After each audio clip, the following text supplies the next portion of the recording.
August মাসের শেষ দিকে কম্বোঘর নামের এই দোকানটা নেতাজিনগর বাস স্ট্যান্ডের খুব কাছেই খুলেছে। এটা পাটুলির বিশ্ববাংলার যে দক্ষিণী নামের দোকানটি আছে তারই একটা ভেঞ্চার। নেতাজিনগর বাস স্ট্যান্ড থেকে কলেজের দিকে যাওয়ার যে রাস্তাটা একটু এগিয়ে আপনার বাঁ হাতে পড়বে এই দোকানটা, কমলা মিষ্টান্ন ভাণ্ডারের ঠিক পাশেই। আমি গেছিলাম একদম ওপেনিংয়ের দিনই। পাটুলির দক্ষিণীতে যেরকম খাবার পাওয়া যায় এখানেও সেই খাবারগুলোই রয়েছে, প্লাস এখানে কম্বোগুলো রয়েছে যার দাম মোটামুটি ধরুন 100-110 টাকা থেকে শুরু করে 170-180-200 অবধি গেছে।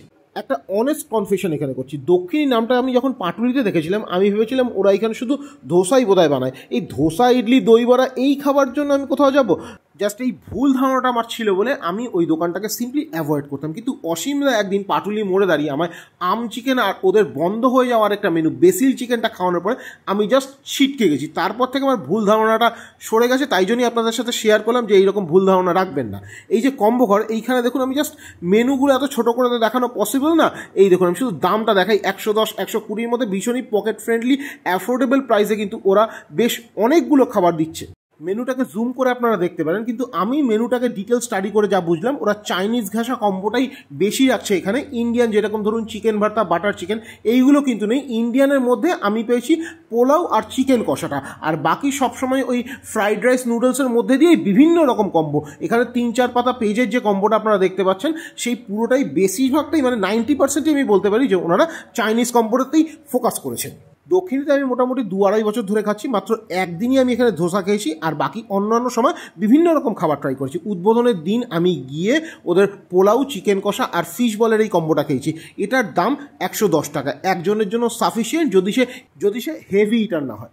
আর এখানে কোয়ালিটি বলবো একদম টপ নচ। রাস্তায় একটা টেক অ্যাওয়ে কাউন্টার বলে ভাববেন না, এখানে খাবারের কোয়ালিটি নিয়ে কোনো কম্প্রোমাইজ হয়েছে। এখানে একটাই জিনিস বলবো যে খাবারের কোয়ালিটি রেস্টুরেন্টের মতো আর দামটা স্ট্রিট ফুডের মতো। আপনারা জানেন আমি কোনোদিন পেইড প্রমোশন করি না, আমার পয়সা দিয়ে খাওয়ার পরে যে জিনিসটা ফিল হয় সেইটাই আপনাদের সাথে শেয়ার করি। পোলাও, কষা মাংস, ফিশ বলের কম্বোটা খাওয়ার পরে নিয়েছিলাম দই বড়াটা।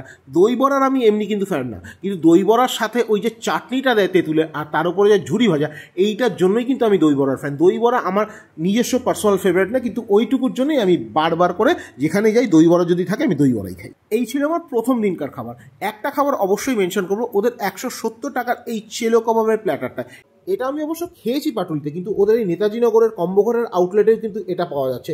যারা কম পয়সায় টেস্টি খাবার খেতে চান তাদের বলবো এই চেলো কাবাবটা খেয়ে দেখুন। অথেন্টিসিটির দিকে যাবেন না, কেননা 500 টাকা 700 টাকার যে প্লেটটা আছে তার সাথে 170 টাকার প্লেটের কোনো কম্পেয়ারই হয় না। কিন্তু এটা যদি খান খেয়ে আপনার অবশ্যই আমি বলবো যে ভালো লাগবে। এখানে একটাই জিনিস আমি বারবার বলি, আপনি এসি রেস্তোরাঁয় বসে আরামদায়ক পরিবেশ এনজয় করতে করতে যে খাবারটা খান তার ফলে খাবারের দামটা অনেক বেড়ে যায়। যখন সেটা রাস্তায় নামে তখন খাবারের দাম অনেকটাই কমে যায়। টেস্টি খাবার কম দাম মানেই আমি বুঝি দক্ষিণী বা কম্বোঘর।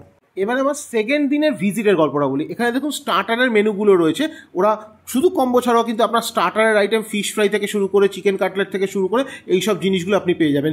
বোনলেস ইলিশ খিচুড়ি পাবেন। কিন্তু একটা কনসার্নিং ব্যাপার হচ্ছে এখন এই রাস্তাটা খুঁড়েছে, ফলে এমনি স্ট্রিট ফুড দাঁড়িয়ে খেতে হয়, তার মধ্যে যদি এইটা খোলে ফুটপাথের মধ্যে আবার একটা পাইপ রাখা, খেতে একটু অসুবিধা হয়। টেক অ্যাওয়েটাই একটা বুদ্ধিমানের অপশান আমি এইখানে গিয়ে দাঁড়িয়ে দাঁড়িয়ে খেতে যেটা বুঝলাম।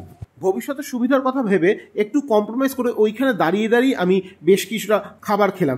আমি রাইস কম্বোটা ওদের পাটুলি আউটলেটে খেয়েছি বলে এইখানে আর ট্রাই করিনি। এইখানে ওদের এই Chinese noodles, egg chicken noodles আর চিলি চিকেনের এই কম্বোটা ট্রাই করেছি। 2 পিস চিকেন দিয়ে চিলি চিকেন আর তার সাথে এই এগ নুডলসের কম্বোটার দাম 110 টাকা। কোয়ালিটি কোয়ান্টিটি নিয়ে আমি মোটামুটি স্যাটিসফাইড, তবে এইখানে নুডলসের যে কোয়ালিটিটা সেইটা আরেকটু ইমপ্রুভ করলে হয়তো ভালো হতো। মেবি এটা হয়তো ঠান্ডা পড়ছে বলে একটু ড্রাই হয়েছে বলে আমার একটু শক্ত লেগেছে, বাট আদারওয়াইজ কিন্তু টেস্টের দিক থেকে বা পোর্শনের দিক থেকে কিন্তু ভীষণই ভালো। এখানে খেতে গিয়ে যে জিনিসটা ফিল করলাম সেটা একটু আপনাদের সাথে শেয়ার করি। অফিস পার্টি হোক বা জন্মদিনের পার্টি হোক বা কোথাও ট্রিট দিতে হবে, কম পয়সায় টেস্টি খাবার যদি বলতে হয় তাহলে এখানের কিন্তু একটা ভালো অপশান আছে। পার হেড 110 টাকা, সেটা যদি বাল্কে নিই হয়তো একটু কমেও যাবে। আজকের দিনে দাঁড়িয়ে পার হেড 100 টাকার মধ্যে একটা ট্রিট কিন্তু সুন্দর অ্যারেঞ্জ করে দেওয়া যায়, যেহেতু ওদের টেক অ্যাওয়ে কাউন্টারটা এত সুন্দরভাবে অর্গানাইজ করা রয়েছে। উদ্বোধনের দিন গিয়ে ওখানে দই বড়া খেয়েছি, আর লাস্ট দিন গিয়ে ওখানে কিন্তু এই দই বড়াটাই আবার লাস্টে ট্রাই করেছি। কারণ আমার ওই যে বললাম আমার বড়া কিন্তু খুব একটা এক্সাইটিং মনে হয় না। বড়ার মধ্যে সাম্বার বড়া হোক, দই বড়া হোক, আমার খুব একটা আলাদা করে সেই ভাব ভালোবাসাটা বড়ার ওপর নেই। কিন্তু ওদের এই তেঁতুলের চাটনি আর তার উপরে যদি এই ঝুরি ভাজাটা থাকে, আমাকে কিন্তু সে দই বড়া হোক, সাম্বার বড়া হোক, আমি আনন্দের সাথে খেয়ে নেব। তেঁতুলের চাটনি আর ঝুরি ভাজা দিয়ে কখনো সাম্বার বড়া ট্রাই করিনি। আমি দই বড়ার ক্ষেত্রেই যদি বলি, এই দেখুন বড়াটা কিন্তু মোরালের সব দোকানে গিয়ে ভেতরটা আমি ড্রাইই পাই, আমি আলাদা করে কোনো এক্সাইটমেন্ট ফিল করি না বড়াটার উপরে, কিন্তু ওদের এই এক্স ফ্যাক্টরটা হলো তেঁতুলের চাটনি আর ঝুরি ভাজা, এই জন্যই আমি বারবার করে খাই। Thank you for watching, tata.